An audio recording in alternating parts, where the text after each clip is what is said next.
Мы приехали из провинции Чунчонпукто, больница при университете Чонбук, клиника Коунмомме, Солт Медис. Приехали заключить меморандум, да, по 4 вопросам. Меморандум заключили с клиникой Северо-Восточного федерального университета. Сейчас я впервые приехала в Якутск, поэтому я не очень хорошо знаю состояние медицины в Якутии, поэтому мы приехали из провинции Чунчонпукто, чтобы наши в больнице, они заключили такие, связались и основали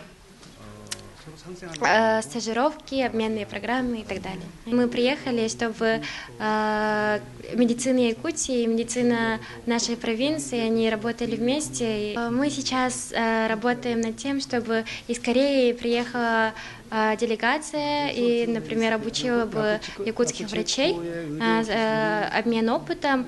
И было бы хорошо, если бы вот из Якутии тоже врачи поехали в Корею на стажировку. И мы еще работаем над тем, чтобы была очень хорошо развита телемедицина, чтобы из Якутии сами не приезжали в Корею, потому что уходит много денег, как вы знаете, и через телемедицину общаться, уже лечить. Я думаю, что вот сотрудничество с Якутией очень выгодное, потому что мы и для Якутии, и для Кореи, потому что сейчас Корея очень развита, как вы знаете, кей-поп, да, корейская волна, все это очень развито. Например, мы можем привести вот это вот, из Якутии мы можем взять